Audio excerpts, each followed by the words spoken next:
Breaking this morning, flights are resuming for American Airlines after the FAA lifted the ground stop the airline issued due to technical issues, it said. This happened during the busiest travel time of the year as people are rushing home for the holidays. We spoke with our affiliate WFOR in Fort Lauderdale, Florida last hour. Here is what she says they were experiencing during that brief ground stop. The flight was supposed to leave at 7 a.m.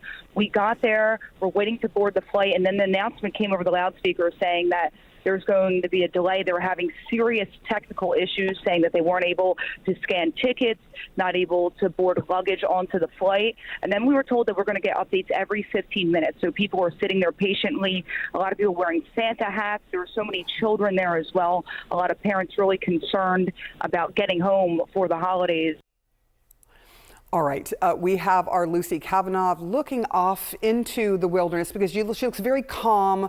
Things don't seem too terrible there at Chicago O'Hare's airport, which is busy on any day of the week.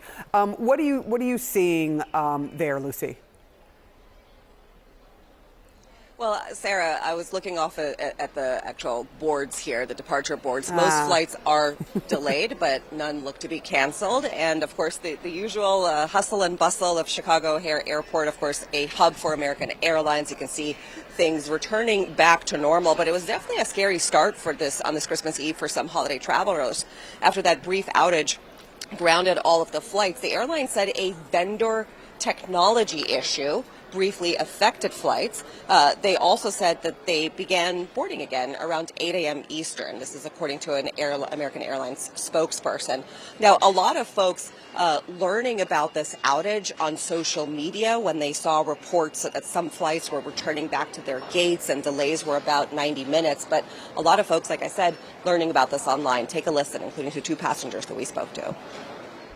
We saw it first on our phones, and then we saw on Instagram, like a news report, that said all planes grounded for American in the U.S. So we were like, what's going on? And she recently watched a movie that a cyber attack happened. So she thought it was crazy. She's like, Christmas Eve crisis.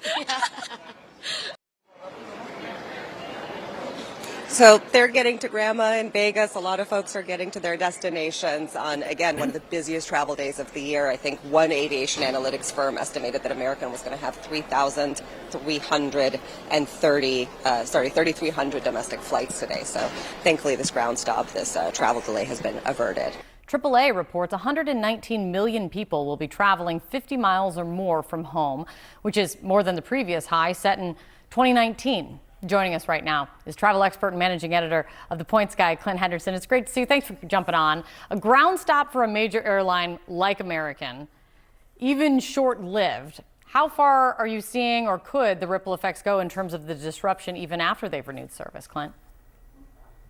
Yeah, well, just to give you one example, I've been tracking a flight leaving JFK going to San Francisco. That flight's now delayed 3 hours, so it does have a ripple effect. The good news is it seems to have been resolved fairly quickly, so hopefully there won't be any kind of cascading issues. American Airlines said they are sorry for the inconvenience to passengers, but the good news is, like most fallout we've seen from these incidents lately, it's being resolved fairly quickly, and it hasn't had the domino effect that we saw back in 2022, for example.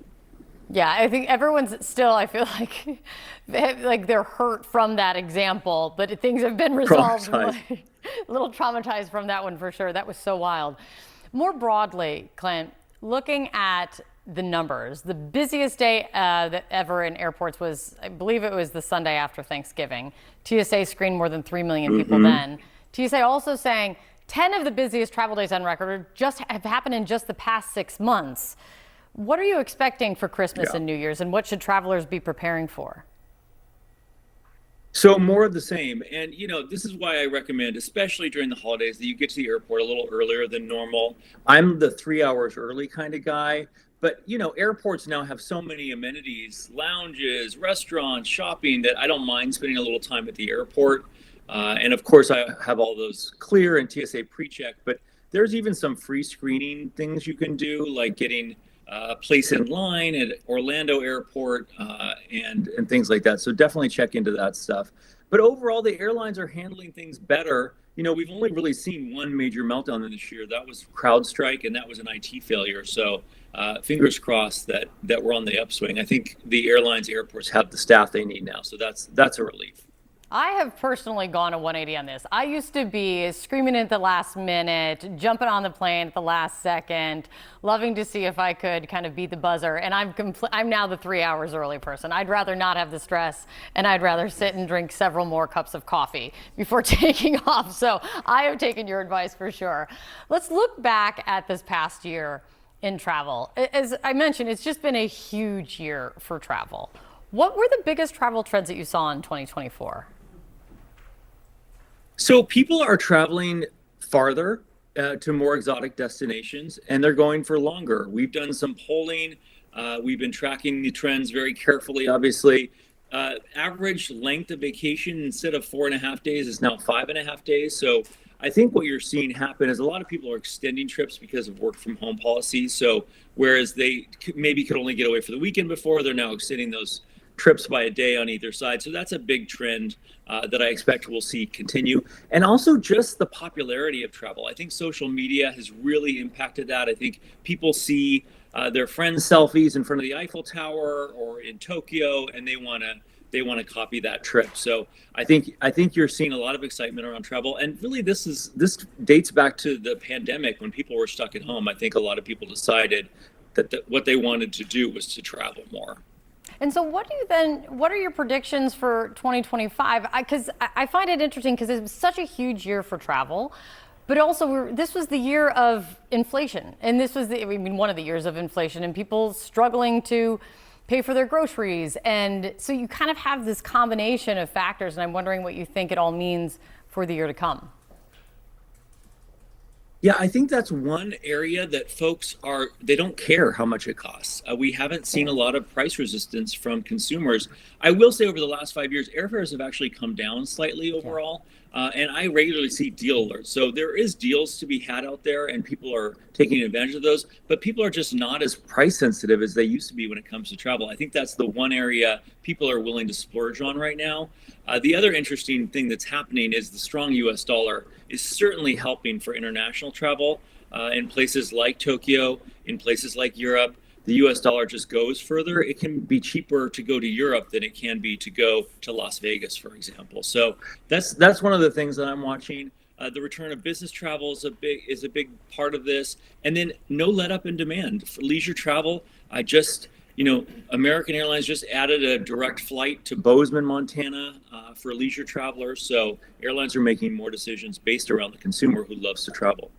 Ooh, I love that. I like learning more about more direct flights. Fan of more direct flights. Wait a minute. Before you go, please, Clint, what are your thoughts on gate lice? Oh, you know the term? Because one of us skips lines. I am an adorable louse when it comes to. I'm okay with it. Clint, tell me I'm fine. She's been going into the wrong group. But now we know why. It is called harmless rebellion. It hurts no one, and it just scratches that itch of like, can I get away with it? And now apparently I'm called lice. Clint's like, yes, I'm not.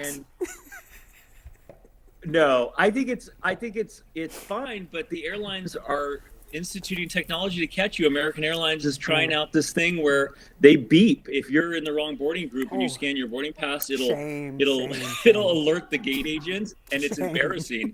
So they're sending you to the back of the line. So just be aware they may catch you. I have just realized I am going to be flying American soon, and it's not like this is a private chat room that we're having this conversation on right now. So Clint, come help me, and whatever airport jail is. I'm going with my camera to film the beat that happens, and then scream, shame, shame, shame, shame. Embarrassed? My daughters are going to be like, I knew you were the most embarrassing mom ever.